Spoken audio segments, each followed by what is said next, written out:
Salam alaikum. Donc, au début, je dois remercier et féliciter en même temps l'équipe des enseignants de l'hôpital Ibn Tufayl pour l'organisation de ce webinaire. Et l'association a le plaisir de participer à ce webinaire qui va traiter l'activité de l'hôpital Ibn Tufayl face à la pandémie Covid-19. Au début, l'association des enseignants veut d'abord rendre hommage à l'équipe de l'hôpital Ibn Tufayl qui a occupé une place stratégique de la gestion de la pandémie Covid-19. La pandémie Covid-19, en effet, a démarré il y a presque 2 mois maintenant, et l'hôpital Ibn Tufayl a participé au début, à l'hospitalisation des malades non Covid, c'est-à-dire s'est intéressé aux malades de l'hôpital Ibn Tufayl. En même temps, il a hébergé les spécialités non Covid de l'hôpital Razi. Donc ça, c'est un effort de plus qui a été fait par l'équipe de Ibn Tufayl. Avec le temps, et vu la surcroissance des cas de malades Covid, donc l'hôpital Ibn Tufayl était sollicité par la prise en charge des malades Covid. Donc, en effet, c'est un hôpital hybride donc qui est occupé par les malades non Covid et Covid en même temps. Pour nous, c'est un exemple à suivre pour le déconfinement sanitaire qui aura lieu de le prochain jour, Inch'Allah. Donc, c'est un exemple à suivre. Donc, je vous félicite, je vous remercie pour l'effort déployé pour cette gestion en ce qui concerne la prise en charge des patients. L'organisation de ce webinaire va mettre en exergue l'activité qui a été faite par l'hôpital et je remercie à ce moment-là les enseignants, professeur Massouri, professeur Belkhiyat, professeur Aniba, professeur Bouhi d'avoir participé à la mise en exergue pour montrer qu'est-ce qui a été fait et quels sont les points positifs pour cette prise en charge. Donc, il ne me reste qu'à vous souhaiter une belle session et un bon webinaire. Je laisse la parole à professeur Aïs qui va modérer cette session de webinaire, ainsi que professeur Aziz qui va participer à cette modération. Bonne session et à tout à l'heure. Merci beaucoup, Sabine, président de l'association des enseignants médecins de la faculté de médecine et de pharmacie de Marrakech. À mon tour, je félicite toute l'équipe de l'hôpital de Ibn Tufayl qui a su gérer pendant cette pandémie Covid la pathologie à la fois Covid et non Covid. Et sans trop tarder, je donne la parole à professeur Bouhi Mohamed, directeur de l'hôpital Ibn Tufayl et professeur de... Il n'y a pas de son. L'hôpital Ibn Tufayl est enseignant à la faculté de médecine et de pharmacie de Marrakech. Le professeur Bouhi, notre directeur, va nous traiter tout ce qui est en rapport avec cette pandémie Covid et sa pratique à l'hôpital Ibn Tufayl de Marrakech. Alors, la parole au professeur Bouhi. Il n'y a pas de son.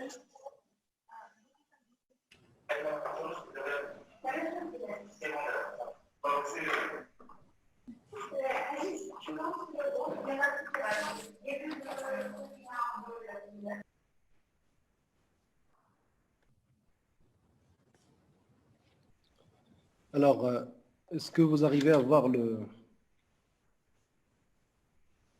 Oui. Alors, merci, chers confrères. Tout d'abord, je voudrais remercier la faculté de médecine de Marrakech, monsieur le doyen et son staff décanal qui nous a offert ce cadre et plateforme pour réussir cet événement. Remercier aussi l'association des enseignants de médecine de Marrakech de m'avoir permis de s'exprimer sur ce sujet en cette période délicate de déconfinement. L'association des enseignants de médecine qui a, depuis le début de cette crise, a mené un combat sur plusieurs fronts et a été encore une fois au rendez-vous avec ce jeune bureau dynamique pour encore faire preuve d'engagement citoyen de par ses actions humanitaires et de soutien aux missions universitaires et hospitalières, mais aussi le berceau habituel de débats et colloques de discussions fort constructives. Ceci étant, je ne vais pas prétendre par l'intermédiaire de cette intervention de faire le tour de la question en tant que chapitre de management en général ou management hospitalier. Je n'ai pas l'intention non plus de prétendre dérouler des décisions qui reviennent à des instances officielles. Mon intervention plutôt s'inscrit surtout dans une volonté de théoriser et de systématiser ce que nous faisons probablement intuitivement au quotidien. Ceci étant, pour commencer, il paraît judicieux de commencer par des définitions. Ce qu'est un contexte de prise de décision. Et premièrement, donc, parfois la décision est amenée à être prise dans le contexte de certitude. C'est-à-dire que le ou les décideurs peuvent prendre les décisions en connaissant d'avance les résultats de chaque option dans un environnement clair et limpide. Ça, c'est le contexte de certitude. Le cadre de risque, lui, en revanche, c'est quand la décision ou la décision est prise par les décideurs. Donc, la décision ou les décisions sont prises en prenant en compte les probabilités des différentes conséquences possibles. La visibilité du champ est alors intermédiaire. Enfin, le cadre d'incertitude est quand le problème n'est pas complètement cerné ou quand il est impossible d'estimer les probabilités soit de la survenue des problèmes sous forme d'imprévus ou les résultats en termes d'impact de la décision. Enfin, il ne faut pas perdre de vue que même en situation d'incertitude, il y a une marge de prévision et fort heureusement, ce qui laisse aux décideurs une marge de manœuvre aussi minime soit-elle.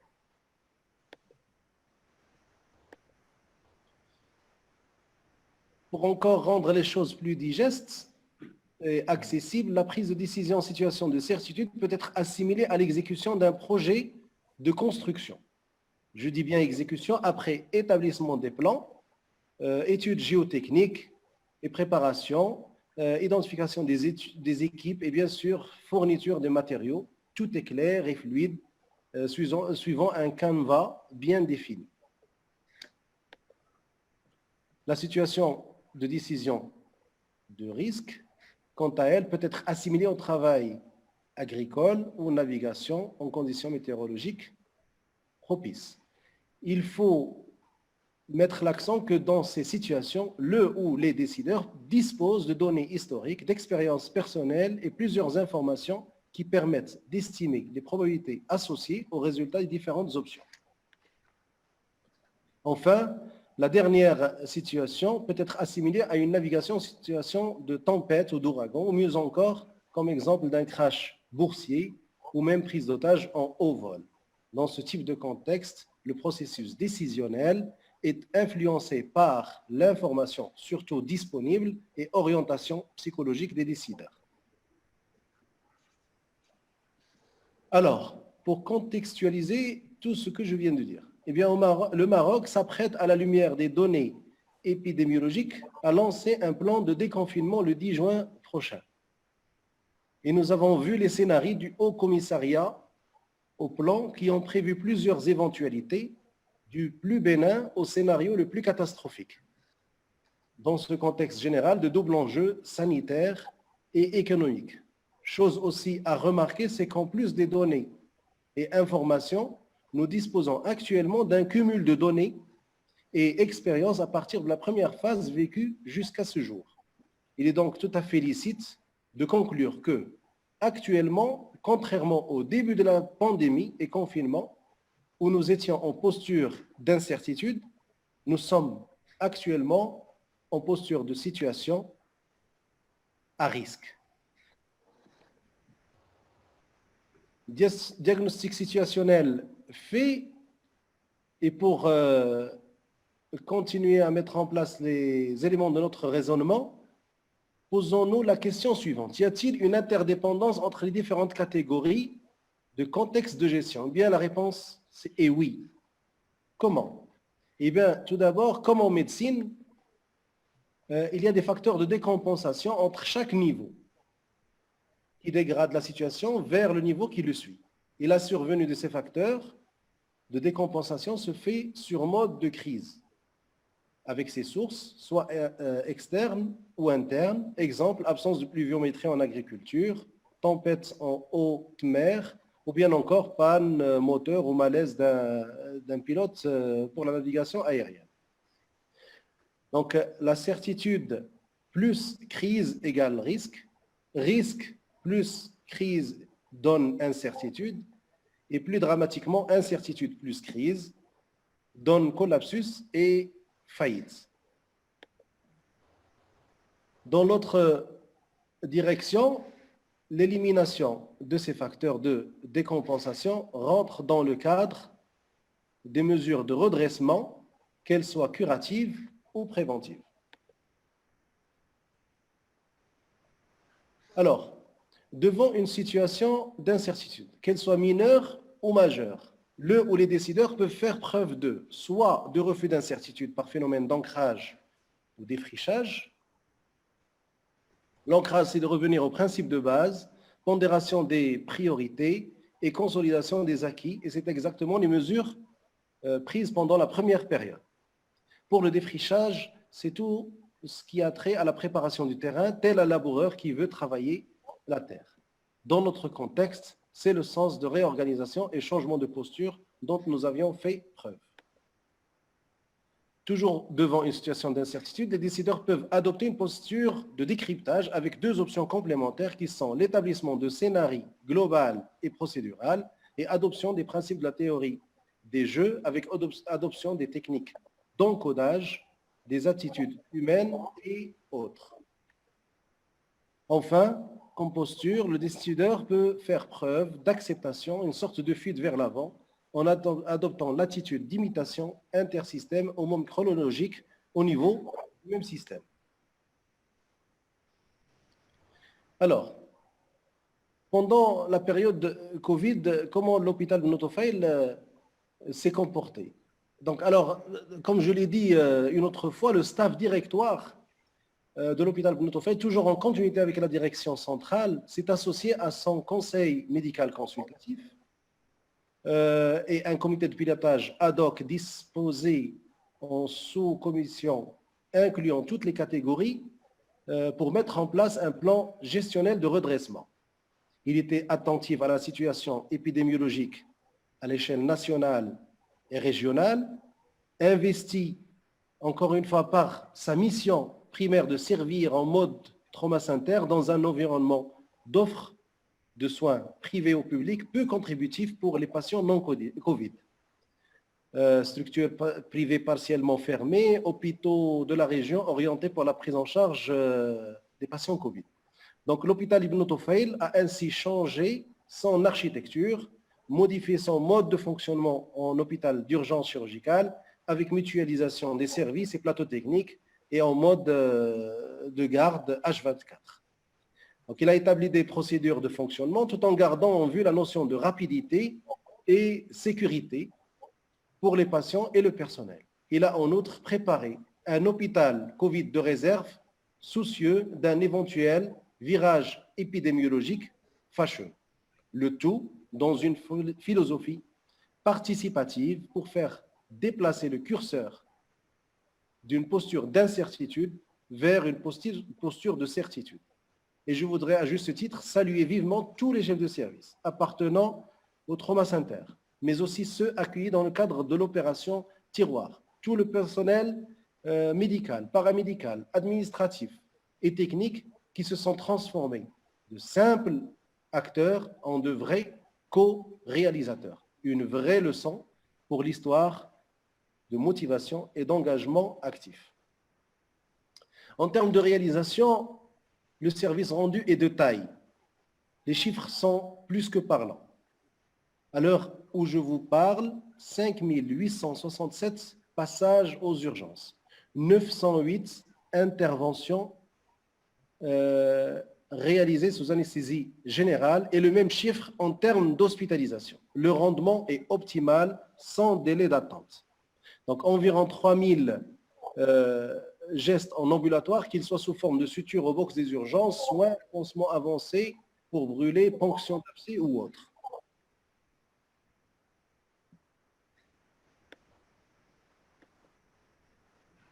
Alors, qu'en est-il de la suite?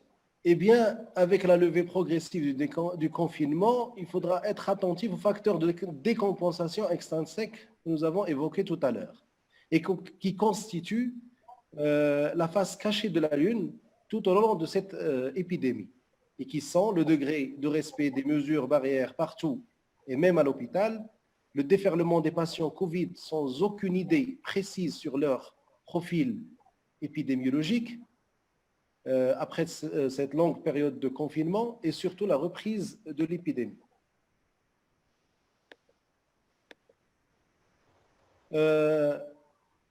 Il faut faire aussi le diagnostic des facteurs intrinsèques représentés par les mesures organisationnelles, dépassement des capacités, la possible atteinte du personnel, la qadar pendant cette prochaine phase, et enfin les conflits que peut engendrer la promiscuité des spécialités au niveau des services, sans oublier le volet logistique et pharmacie. L'hôpital Ibn Tufayl sera certainement rattrapé par les patients relevant de ses propres spécialités de base, qui ont été réduits de 70% durant la période de confinement, avec l'optique de passer très rapidement à 8000 passages mensuels aux urgences. L'hôpital Ibn Tufayl, avec son staff directoire ayant la qualité de middle management, fait preuve et fera preuve toujours d'un bon followership, à l'écoute de son entourage et surtout observateur d'un environnement délicat et changeant. Le souci qu'il partage unanimement est la volonté d'être inclus, non pas dans le décor général, mais dans la continuité de la vision locale, régionale et nationale.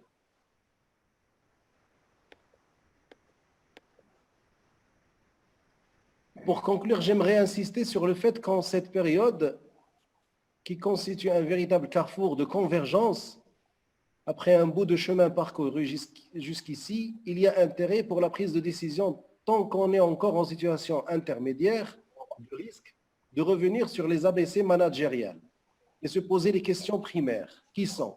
Où? Qui? Comment? Avec quoi? Et pour qui? Pour tout simplement répondre aux fameuses 5 M du diagramme d'Ishikawa. Le défi est donc de se mettre en posture de veille stratégique avec monitorage d'actions mesurables, avec feedback de benchmark de visibilité stratégique. Puisqu'au final, c'est toujours la même question qui revient en temps de guerre. De quoi s'agit-il? Et je vous remercie.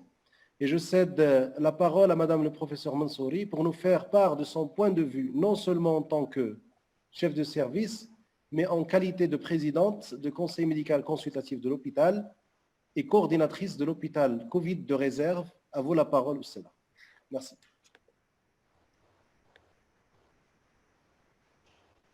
Merci beaucoup, professeur Bouilly, pour votre excellente présentation et qui nous a dévoilé votre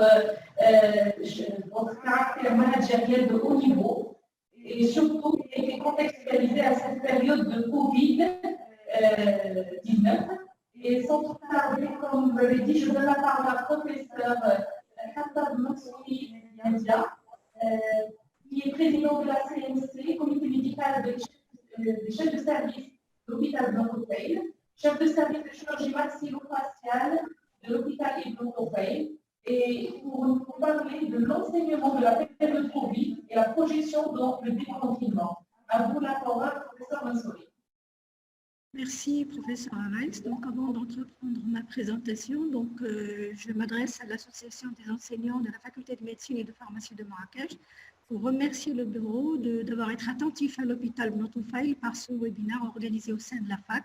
Et à l'occasion, je rends hommage à l'équipe des Canals et à la Faculté de médecine qui nous a permis d'organiser sur sa chaîne ce webinaire et aussi à l'équipe technique. Donc, dans la continuité enseignement-projection dans le déconfinement, donc un travail organisé au sein de l'équipe de chirurgie maxillofaciale, un travail de réflexion. Avant d'aller vers le déconfinement, je vous fais part un petit peu d'un zoom sur la chirurgie maxillofaciale durant la période Covid, exactement comme les autres spécialités de l'hôpital de Notofail. Donc, ce zoom concerne les urgences et les cancers. Les autres interventions étaient exclues selon les instructions du ministère de la Santé. Or, l'épidémiologie zoom sur la traumatologie, les tumeurs et la cellulite. Et avec un effectif parlant, nous avons pris en charge des patients. Ça va vers 400 urgences à l'hôpital Ibn Tufayl. Effectivement, on a réalisé une étude comparative un mois avant le confinement et un mois après le confinement. Et on a remarqué cette baisse de 70% de l'activité, cette baisse qui a touché la traumatologie maxillofaciale avec le constat des accidents de travail et des accidents de sport parfaitement absents, la diminution du taux des accidents de la voie publique au prix d'une augmentation de l'agression. Vous voyez la courbe rouge ici ou rose, et qui, pardon, la courbe noire ici, qui est l'agression qui a augmenté dans cette période et s'est maintenue. Cela s'explique. Nous sommes en période de Covid. Le taux de la criminalité a augmenté de 50% dans le monde, d'après des études américaines et australiennes. Et ceci est dû donc aux instructions et aux restrictions, limitation de voyage, fermeture de salles de cinéma, de salles de fête, d'écoles, etc. Ce qui a diminué un petit peu la mobilité de la population locale et donc le risque de traumatisme. Alors, ces diminutions au prix d'accidents domestiques et d'agressions, les chiffres parlent. Donc, on voit que 17,9% par rapport à 5% d'augmentation en agression. Pareil, en accident domestique, 22,3%.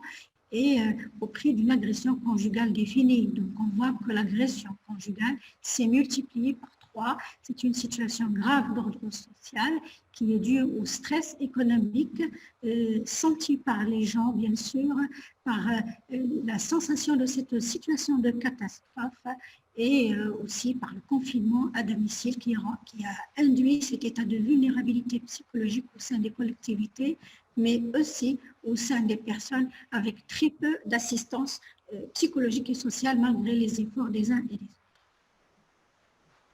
Les urgences pédiatriques ont augmenté, donc on voit, puisque les enfants étaient confinés loin de leur école, et ça a augmenté de 5%.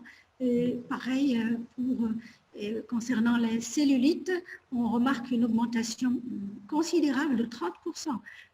Après le confinement, étant donné que la cellulite est une activité à risque, ce qui a impliqué la fermeture des cabinets, des secteurs privés, dentisterie, stomatologie, se rajoute et se conjugue l'accès aux soins difficiles puisqu'il impose le permis de circulation, ce qui fait de la cellulite une consultation habituelle chez nous. Cellulite qui est une affection grave et qui nécessite toute l'attention, l'équipe était attentionnée à la hauteur par conséquent. La pathologie tumorale particulière par son importance au stade avancé dans cette période, et cela pareil, il y a non seulement la difficulté d'accès aux soins par ce fameux permis de déplacement, mais il y a aussi la crainte des patients de se faire contaminer aux hôpitaux et donc ils restent chez eux. La conséquence, on voit ces lésions très avancées, au-delà de toute thérapeutique, qu'elles soient chez les adultes ou chez les enfants. Alors, la question la plus importante pour nous, cette action dont a parlé le professeur Bouhi, de prise en charge protégée des patients dans un circuit rapide et dans un circuit efficace et protégé, qu'est-ce qu'elle a eu comme conséquence? Qui se traduit par un bloc open H24 et des équipes renforcées H24. En termes de chiffres, la prise en charge au bloc est passée de 16% à 48%, ce qui veut dire en réalité que 30% de nos actes de plus ont eu lieu au bloc opératoire et au niveau aussi du contact, au niveau de box et aux urgences, elle a été limitée parce qu'en temps réel approximatif, on passe d'1 heure à 20 minutes. Tout cela fait que réellement les patients, je pense probablement, étaient protégés puisqu'on a diminué bien sûr et diminuer donc le surbooking aux urgences et le temps de contact et d'exposition du patient et du personnel. Je crois que le pari a été réussi par l'hôpital Ibn Tufayl. Donc, cette patientèle se manifeste par un bilan lésionnel particulier, une fracturologie importante, comme vous voyez, des lésions cutanées très importantes, ceci est lié à l'agression, par des infections assez avancées, et par des cancers très évolués. Le tout fait que l'hôpital Notofail était à l'écoute du patient, était là pour répondre à la demande autre que Covid pendant la période Covid et d'une manière protégée, efficace, rapide. Et là, on ne peut que féliciter toutes les équipes de l'hôpital, que ce soit le personnel médical, paramédical, les médecins résidents et le personnel de soutien, qui sont les brancardiers, les agents de sécurité, les femmes de ménage et le personnel administratif. Quelques photos de l'équipe où on voit l'action réelle sur le terrain, équipe protégée, et que ce soit aux urgences, que ce soit au bloc opératoire, dans les services hospitaliers. Alors là, après ce bilan, je passe à mon point de vue en tant que responsable de CMC, quelle est la leçon tirée et quelles sont les recommandations, bien évidemment. Eh bien, pendant la période Covid, nous avons tous et toutes été dans ces recommandations sans savoir et se rendre compte qu'on y était. Alors, elles sont au nombre de 10 commandements. La disponibilité de toute l'équipe de cet hôpital et l'engagement protégé pour rendre service aux patients non Covid. Donc, tout le monde était conscient de cette nécessité. Une procédure spécifique avec réorganisation au renfort des équipes. Un travail en circuit protégé du patient et des soignants. L'instauration de circuits propres et contaminés en mettant en place des unités de soins isolées pour les patients éventuellement Covid. Un circuit rapide et efficace, on l'a prouvé par les statistiques. Un plateau technique open et disponible. Nous considérons toujours Covid et nos patients Covid afin de limiter l'extension de l'infection. Et donc, pour ne pas être vecteur de l'infection et penser aux risques autres que l'infection Covid. Donc, penser aux patients toujours autres que Covid et qui est malade, confiné en attente de soins. Et puis, nous avons toujours comme dernier commandement communiquer entre nous. On vit une période difficile et on communique aussi à l'extérieur, tel ce webinaire. Donc, en troisième partie, je vais me projeter vers et répondre à la question projection en pré-confinement vers le confinement. Eh bien, c'est simple, il suffit de se rappeler de son rôle de médecin, enseignant, chercheur, socialement responsable. Nous avons été socialement responsables au début de la crise en étant attentifs à l'infection Covid. Nous avons répondu tous oui et l'hôpital Notofail, si le virage épidémiologique l'avait imposé, allait devenir Covid. Et bien, très vite, notre conscience de l'épidémiologie régionale, de la particularité du CHU, seule structure régionale traumacentraire qui fonctionne en pourcentage de 60% urgence. Et bien là, nous a imposé bien sûr le mode non-Covid à l'hôpital Notofail et son maintien. Mais dans l'avenir, nous devons être attentifs envers le patient, envers le système managériel, envers la formation de nos étudiants et résidents, mais envers la recherche, parce que c'est notre rôle qu'il va falloir réincarner de nouveau, le costume qu'il va falloir porter. Comment? En pratique, envers le patient non Covid malade et en attente de soins. Question d'éthique et de droit à la santé par crainte de négligence et ou aggravation de comorbidité. Les patients confinés risquent de s'aggraver. Du flux massif source de contamination et de dépassement du système. Là déjà, on constate qu'on commence à avoir un surbooking. Ici, le déconfinement arrive, nous serons à l'hôpital Notofail un système dépassé. Là, il faut revenir aux patients. Rassurer la population frustrée, confinée, c'est possible par le fait qu'elle sera soignée d'une manière protégée. Ils ont peur des hôpitaux. Insister sur le fait de mettre et rétablir le contact avec les patients par les liens des réseaux sociaux et pourquoi pas par les associations, etc. Rattraper les rendez-vous ratés d'avant et rappeler nos patients en attente. Réviser le triage des patients. Je crois que le fait d'être sélectif aux urgences n'est plus suffisant. Il faut revenir vers des interventions autres et élargir le champ d'activité. Programmer la prise en charge par voie, pourquoi pas par étape. À chaque fois qu'on comptabilise des patients en attente et qu'il y a une fenêtre pour les prendre en charge, il va falloir y revenir. Et puis, bien évidemment, protéger plus les patients. Il est hors de question de revenir à la prise en charge d'avant. Aujourd'hui, dorénavant, le Covid est là et les recommandations de la SMART est là. L'idéal, c'est de tester, pré-tester tous les patients, mais c'est un moyen dont on ne dispose pas. Donc, nous sommes dans l'hippocratisme et dans le rôle lequel nous avons porté ça.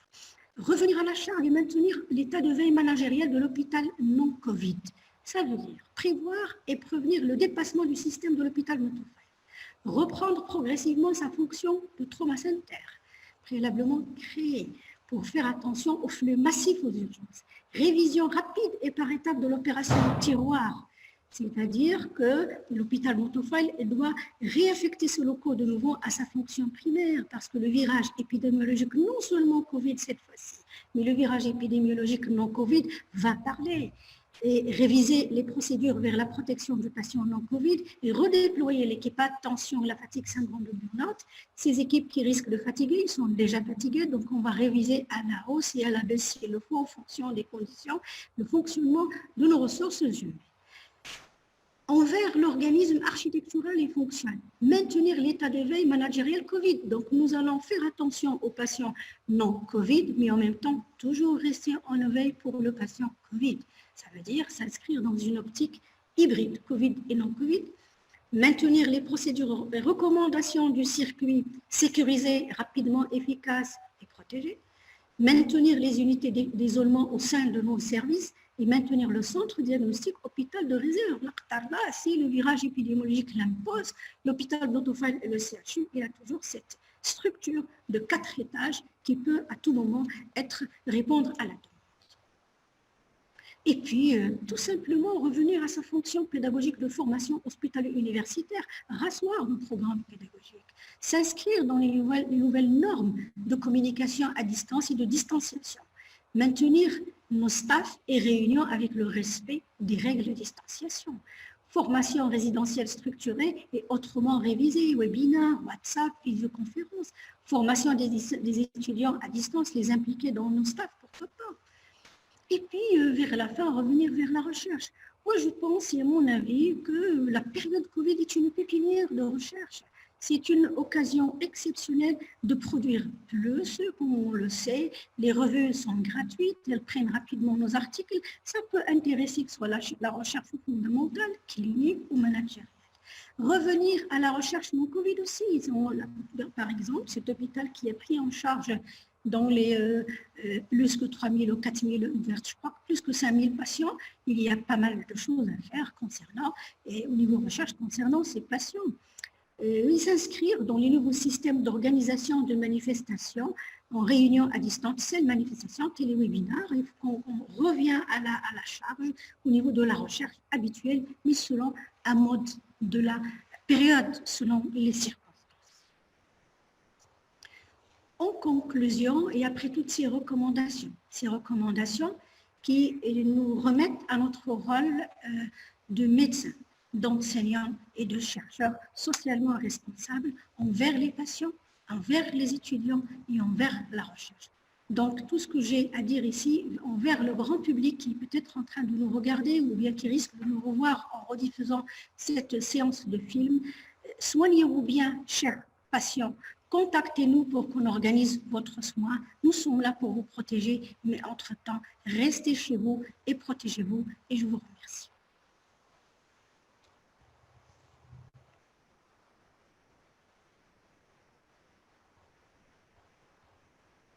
Donc, je crois que je vais céder la parole à l'orateur suivant, s'il n'y a pas de questions.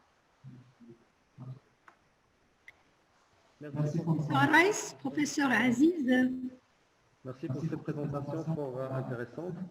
Et j'adresse la parole à professeur Belkhia, chef du département de chirurgie à la faculté de médecine de pharmacie de Marrakech et chef de service de chirurgie viscérale à l'hôpital de Montefiore, qui va traiter la question de l'impact de l'épidémiologie incompréhensible de la pathologie en chirurgie viscérale pendant et après le Covid. À vous, professeur Belkhia.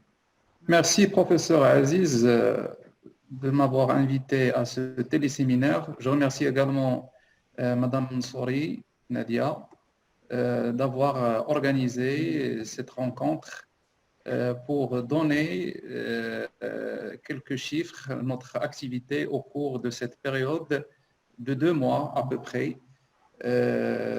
Donc, au cours de cette période de confinement, l'hôpital Ibn Tufayl s'est réorganisé pour assurer essentiellement la continuité des soins. C'est une manœuvre très difficile où ont participé toutes les équipes soignantes, que ce soit les médecins, le corps infirmier, les femmes de ménage. Donc, tout le monde a participé dans cette phase de transition. Au cours de cette période, l'hôpital s'est réorganisé pour assurer la continuité des soins. C'est une situation inédite qui a mis à l'épreuve tout le système de santé dans le monde entier depuis le 11 mars, date de la déclaration de la pandémie mondiale. Donc, au cours de cette période, l'hôpital Ibn Tufayl a même prévenu une vague déferlante en préparant le service du centre diagnostic avec une capacité de 38 lits. Mais Dieu merci, les statistiques, on va dire qu'ils sont bonnes, l'évolution. Il faut être...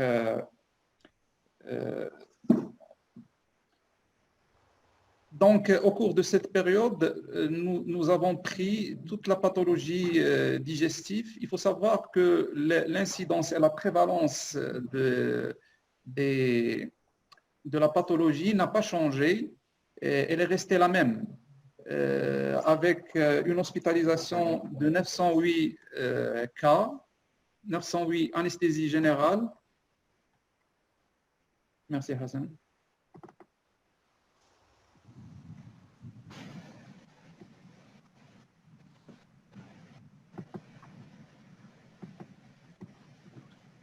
C'est bon.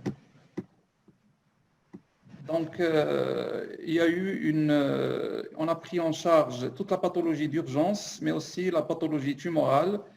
Quant à les interventions intéressant la chirurgie fonctionnelle et toute la pathologie froide, on l'a reportée après la phase de déconfinement.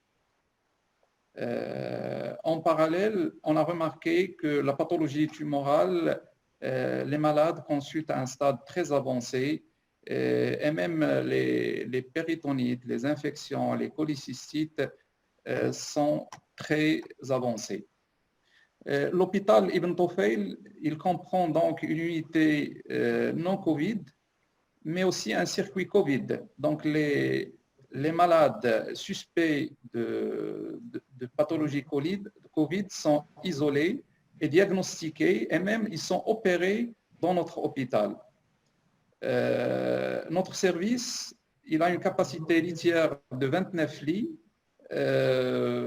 avec 2 blocs opératoires pour le froid, un bloc des urgences, et donc on a même, dans le cadre de l'opération tiroir, on a permis à nos collègues de la chirurgie thoracique et la chirurgie urologique d'opérer en parallèle dans notre bloc.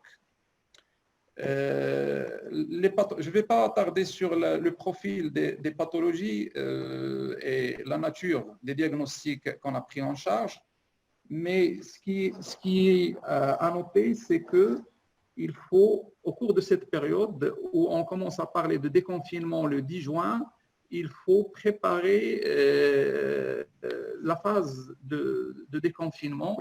Et donc, j'invite les collègues à réouvrir les salles opératoires dans l'hôpital Razi pour ne pas tomber dans une problématique de l'usure et de la fatigue du personnel. Parce que n'oublions pas qu'on est à la veille de l'Aïd et les équipes sont fatiguées, ils n'ont pas pris de vacances depuis plus de 2 mois.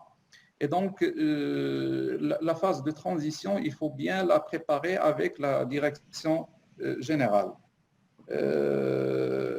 Quoi d'autre? Donc, au cours de cette phase, l'effectif du personnel il est resté le même, voire même on a été renforcé par quelques personnels du centre diagnostic. Mais j'insiste encore une fois, et Madame Nsouri, on en a parlé, il ne faut pas tomber dans l'usure et la fatigue du personnel et il faut dès maintenant penser à réouvrir les blocs opératoires de l'hôpital rasé.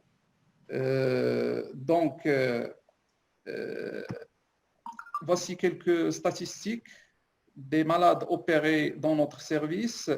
124 malades au cours du premier mois, c'est-à-dire au cours de la phase de confinement. Le mois d'avril, 340 patients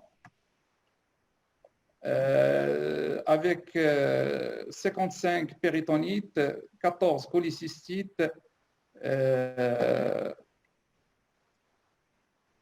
3 DPC, une tumeur de rectum, 2 cancers deux cancers de l'estomac, 5 cancers du côlon.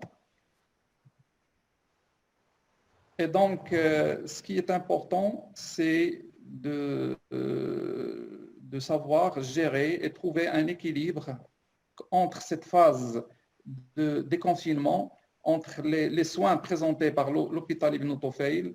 Et donc, il faut, je voudrais remercier surtout donc, le personnel, qu'ils soient infirmiers, les médecins, les enseignants. Et je remets la parole à Madame Nsouri. Merci.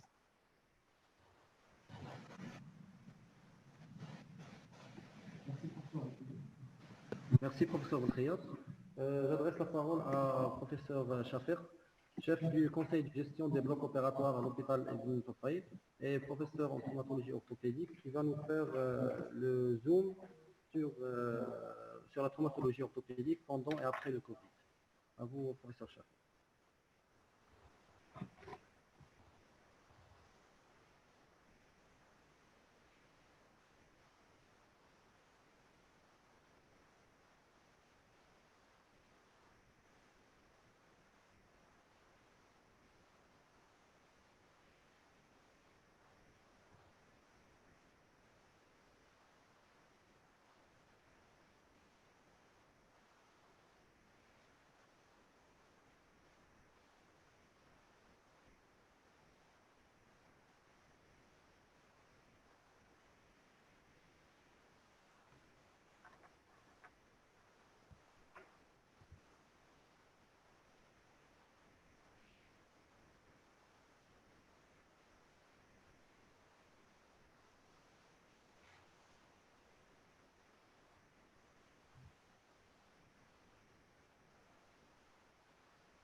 C'est bon?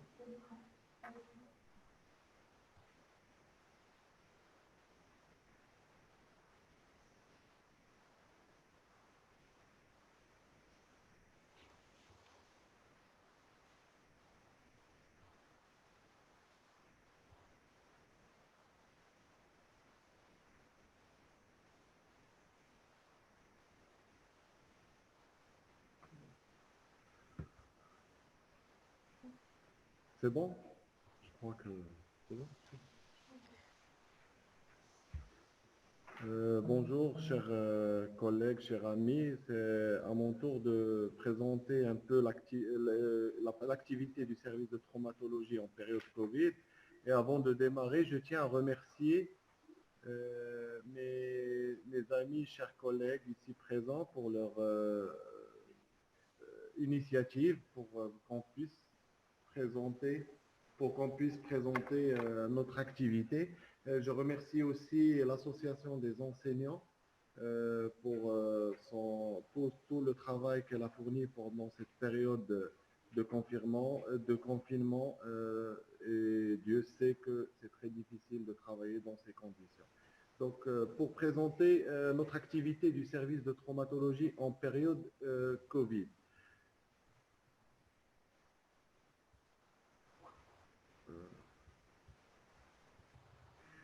Donc, nous avons fait un bilan d'activité pour la période du 20 mars au 30 avril, qui correspond à la période Covid.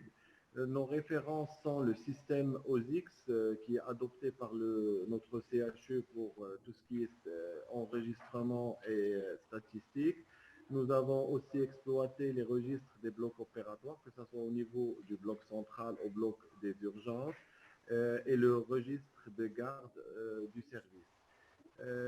Pour rappel, les moyens du service, nous disposons de 3 chirurgiens seniors. En fait, on est 4 chirurgiens seniors, mais un de nos collègues est malheureusement absent pour des raisons de santé. Nous avons 15 résidents, 18 infirmiers. Nous disposons de 55 lits d'hospitalisation, tout en sachant que 12 lits ont été cédés à nos collègues de l'hôpital Rasé dans le cadre de l'opération Tiroir. Donc, 12 lits ont été mutualisés avec d'autres spécialités. Nous disposons de 4 salles opératoires, 2 salles au niveau des blocs centrales, dont l'une est mutualisée avec nos collègues ophtalmologues. Nous disposons d'une salle au niveau des urgences qui est aussi mutualisée dans ces périodes difficiles avec d'autres spécialités, une salle réservée pour la chirurgie septique.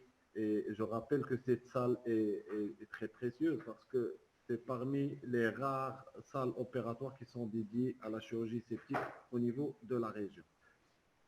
Comme vous voyez, nous avons exploité le système, le logiciel de l'hôpital OSIX.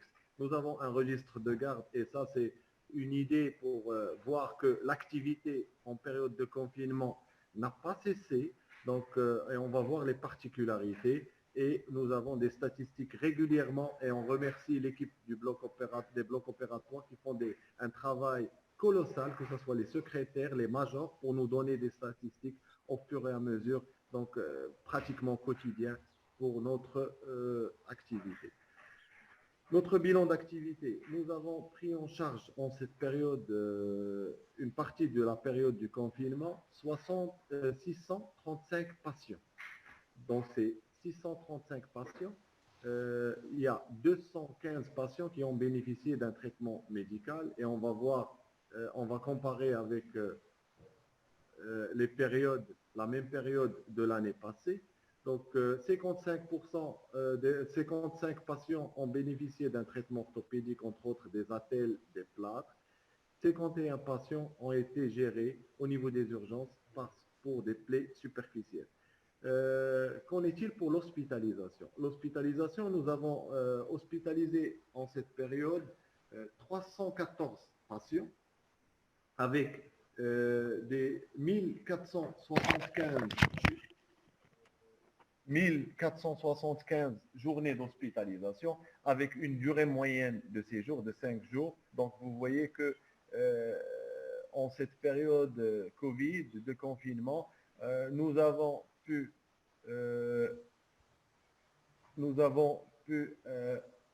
activer notre système de fonctionnement et notre réactivité, chose qui nous a permis d'avoir une durée moyenne de séjour très réduite comparativement aux périodes normales. Elle est de 5 jours et je crois que c'est l'une des durées moyennes d'hospitalisation les plus efficientes et les plus efficaces qu'on a pu avoir ces dernières années. Notre activité chirurgicale, si on peut la résumer, au niveau du bloc central.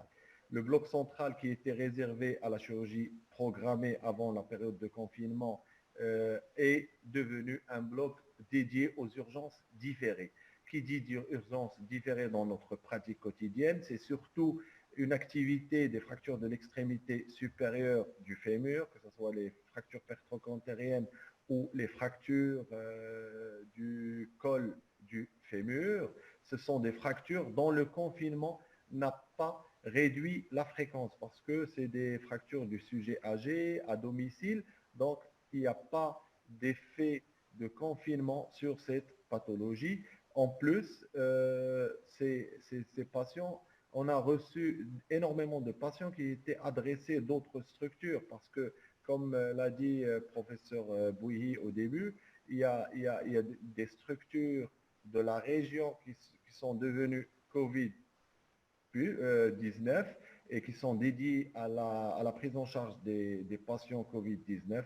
Donc, et on reçoit leurs patients. Donc, on reçoit régulièrement des transferts de toute la région. Nous avons continué à opérer au niveau du bloc central des patients polytraumatisés. C'est vrai qu'en période de confinement, il y a eu moins de polytraumatisés qu'en période normale, mais on continue à les voir dans des contextes étiologiques particuliers. On va le voir tout à l'heure. Les tumeurs, la chirurgie tumorale, et aussi nous avons eu la lourde tâche de faire énormément de reprises de patients, que ce soit les reprises des patients opérés chez nous ou les patients opérés dans d'autres structures. Et ça, c'est une chirurgie difficile parce qu'on reprend des patients opérés dans d'autres structures avec très peu d'informations sur la chirurgie initiale. Le nombre de patients qu'on a opérés au niveau de cette période allant du 20 mars jusqu'au 30 avril, nous avons opéré au niveau du bloc central qui fonctionne en régime normal, 133 patients.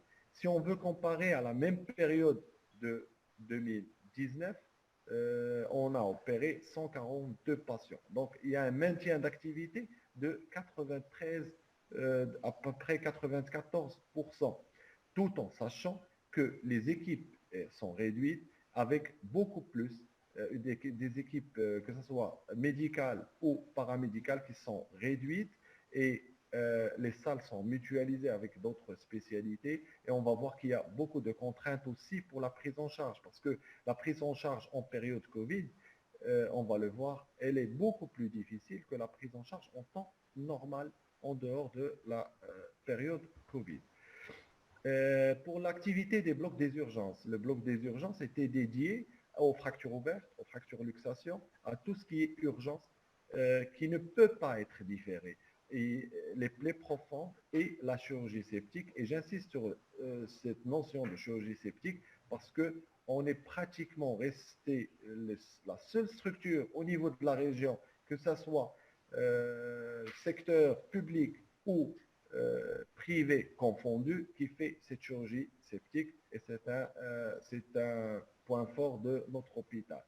Donc le nombre de patients qu'on a opérés au niveau des blocs des urgences, patients de traumatologie orthopédie, on a opéré 165 patients. Donc, comparativement à la même période 2019, où on a opéré 186 patients, donc on a maintenu à peu près à 90% notre activité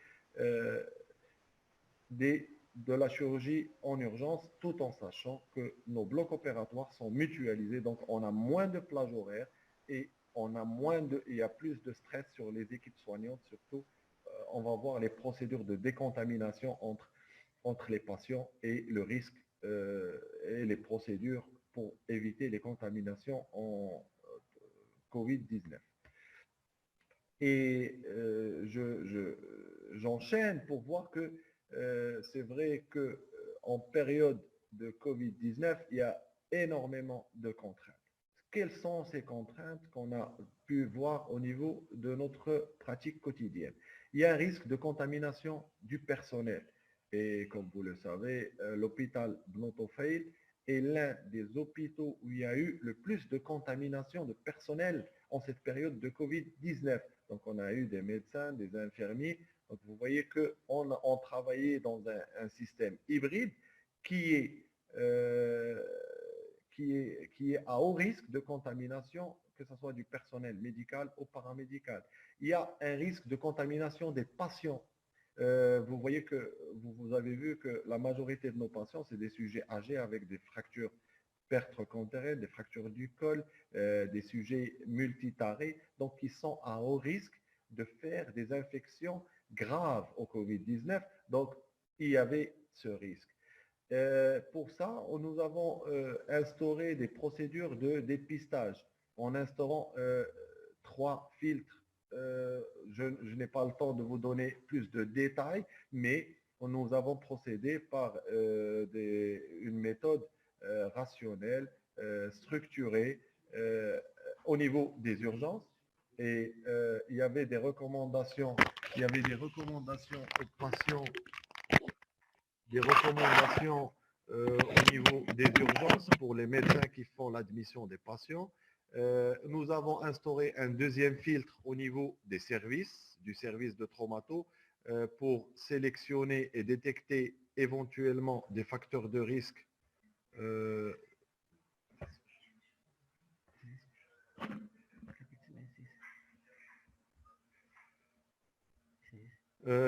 le deuxième, je reprends donc le deuxième filtre, c'est au niveau du service. Avec, nous avons instauré une fiche patient où il y avait le médecin responsable cherchait les facteurs de risque, il cherchait l'environnement du patient, éventuellement un contact éventuel avec des patients à Covid positif. Il rechercher tout ce qui est symptomatologie ou tout signe en faveur d'un syndrome grippal ou une symptomatologie pouvant être en rapport avec une contamination ou une infection Covid-19. Puis, le troisième filtre, c'était au niveau du bloc opératoire, en collaboration avec nos collègues anesthésistes et pour éventuellement réduire le risque de contamination au niveau des blocs opératoires. Nous avons aussi instauré un protocole de décontamination au niveau des services. Donc, ceci rend la tâche difficile, que ce soit pour le personnel médical, notre service d'hygiène, pour le personnel paramédical et pour tout ce qui est agent de service de nettoyage ou de décontamination.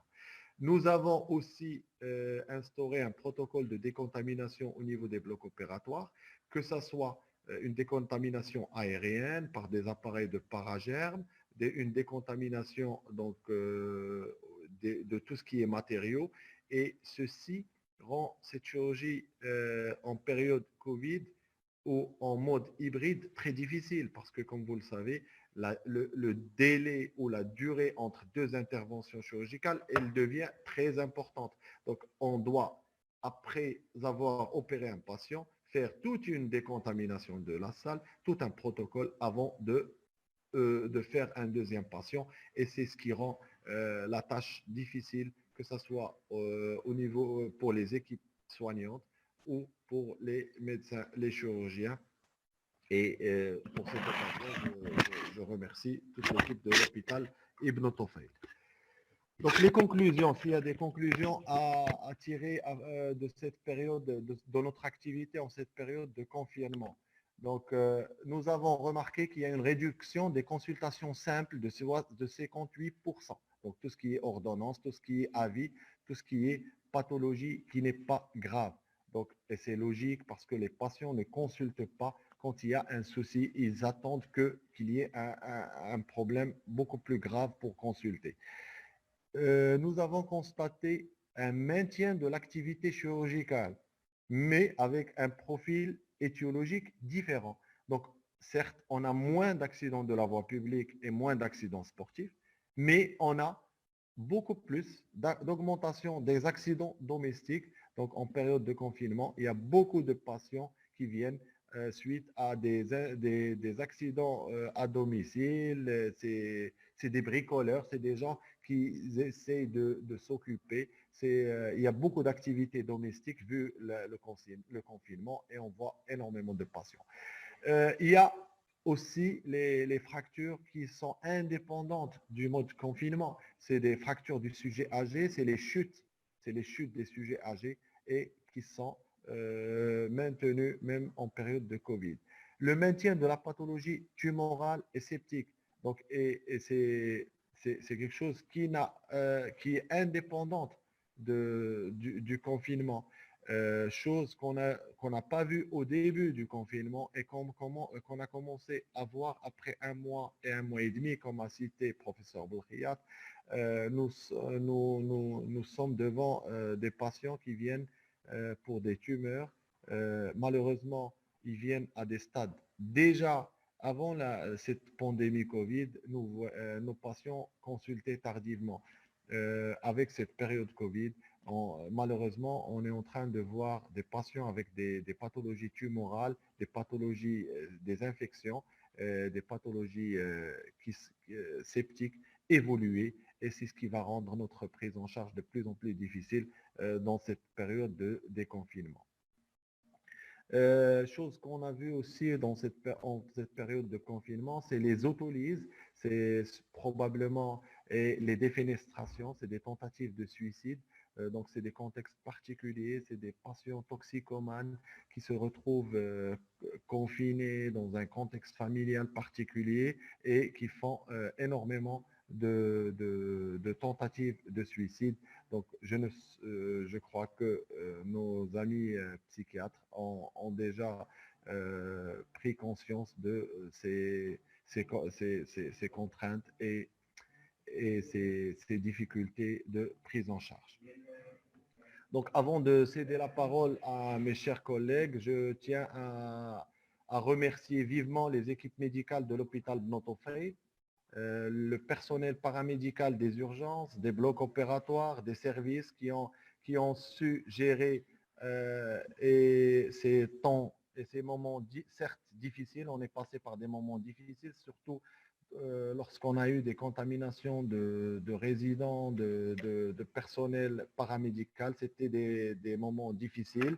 Je tiens à remercier aussi les agents de service, nettoyage, que ce soit le nettoyage, les brancardiers, les agents de sécurité, et je ne remercierai jamais assez l'équipe administrative de l'hôpital Bnot Oufeil qui a fait un travail colossal, et je vous remercie.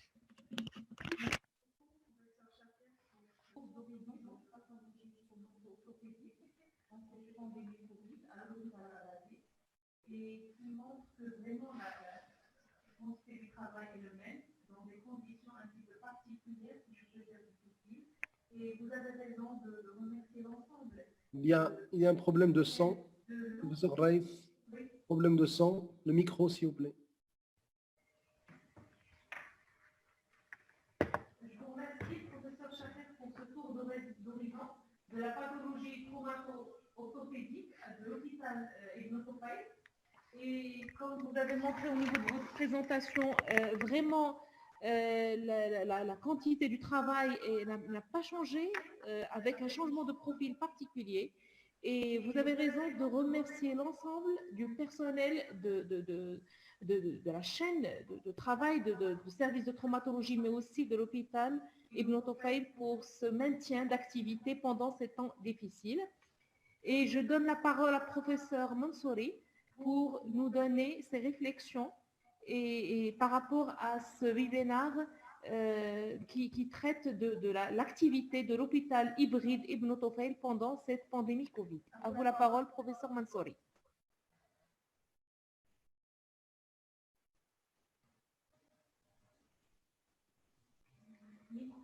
Activez son mic. Merci, professeur Arès. Tout ce que je peux dire, c'est que même si je vis sur place et je suis un des acteurs au bloc et aux urgences de l'hôpital Bnot Oufeil, je suis impressionnée par les chiffres. Je vois que l'activité de la chirurgie viscérale va vers 400 patients, l'activité de traumatologie vers 1500. Nous, pendant un mois seul, presque 400, ce qui double la mise. En 2 mois, 800 patients. En neurochirurgie, pareil. Je crois que l'hôpital Bnot Oufeil a honoré sa région et son CHU par la prise en charge élaborée, adéquate, dans un circuit protégé et sécurisé de ces patients. Il est bien vrai que cette action purement citoyenne et souveraine envers nos patients est à saluer, et grandement là, on ne peut que saluer tout le monde, parce que là, on s'est exprimé, nous, au nom de tout le monde, à ce webinaire. Derrière cela, il y a le plateau technique de biologie et de radiologie, il y a les équipes d'anesthésie et réanimation, le département des urgences, et puis nous-mêmes, avec toutes nos équipes, bien évidemment.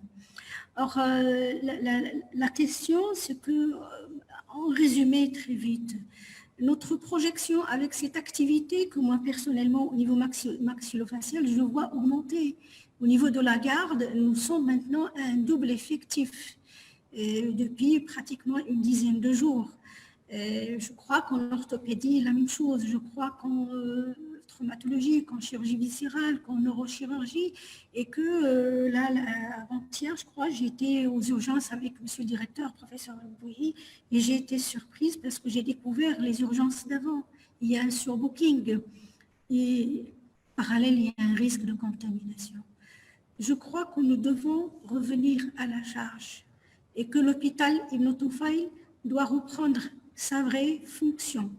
Et si le virage épidémiologique va vers les bonnes choses, l'opération tiroir doit prendre le chemin de retour. On a un très bel hôpital à Razi et on a 16 salles d'opération. Je crois qu'on doit continuer, nous, l'hôpital Ibn Tufail, de protéger le patient, agir avec la même manière, sécuriser les circuits. Je crois qu'en les circonstances actuelles, nous risquons de perdre le gain et de perdre le pari que nous avons gagné. Et l'administration centrale est très sensible à ce point. Notre administration de l'hôpital Ibn Tufail est très sensible à ce point. Et je crois qu'imminemment, la CMC va fonctionner et émettre ses recommandations. Et bientôt, nous irons vers le pré-déconfinement. Nous n'irons pas directement vers le déconfinement parce que si nous allons vers le déconfinement, nous allons droit au mur. Il faut aller vers le pré-déconfinement, ça veut dire l'action progressive d'augmenter les effectifs et parallèlement de remettre les services qui sont abrités chez nous vers l'hôpital Razi, doucement, doucement, pour nous remettre à l'activité en douceur. Parce que si on se met d'un seul coup à ouvrir le robinet, on va être débordé. Et le système va subir sa défaillance et nous serons nuisibles à nos patients. Je crois que nous devons être absolument dans cette stratégie d'action par étapes, progressive et surtout agir en phase de pré-déconfinement, le temps qu'il faut bien évidemment, mais aussi dès que possible. Donc, je ne sais pas ce que pense monsieur le directeur et les orateurs qui sont présents avec nous concernant cette stratégie.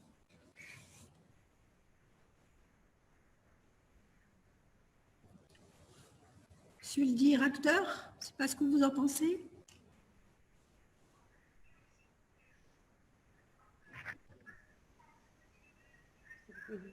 Tout à fait.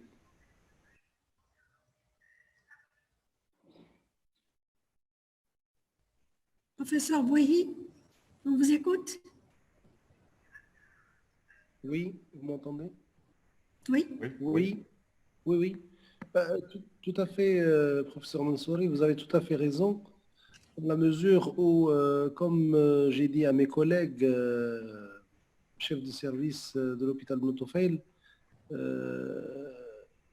ce que nous avons vécu, d'une manière générale, au niveau du CHU et aussi au niveau de l'hôpital Ibn Tufail, c'est la première mi-temps. Et je pense qu'on s'en est sorti largement gagnant. L'hôpital Ibn Tufail n'était autre que l'autre revers de la médaille, l'hôpital Razi, hôpital Covid. Donc il a honoré largement le contrat. L'hôpital Ibn Tufail est resté hôpital chirurgical, donc Covid hybride. Et donc on était donc les deux faces de la même pièce de monnaie. Et on s'en est sorti large, donc la tête haute, largement. Maintenant, en cette période de pré-déconfinement, mon plus grand souhait, et ça c'est, j'ai essayé tout à l'heure de le prouver mathématiquement, scientifiquement, tous les acquis qu'on a eus, il ne faut pas les ruiner, il ne faut pas reculer, bien au contraire, il faut avancer avec des décisions qui sont courageuses et qui sont réfléchies.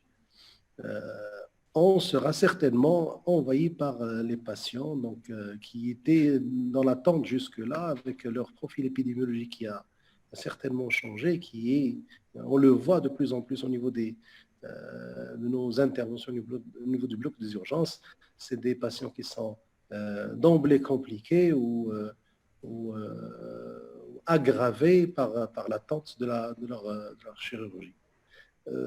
Voilà, donc période difficile et double enjeu, parce que pendant la première phase, il ne faut pas l'oublier, tout le monde, c'est-à-dire toutes les institutions, toutes les structures ont été paralysées pour regarder, voir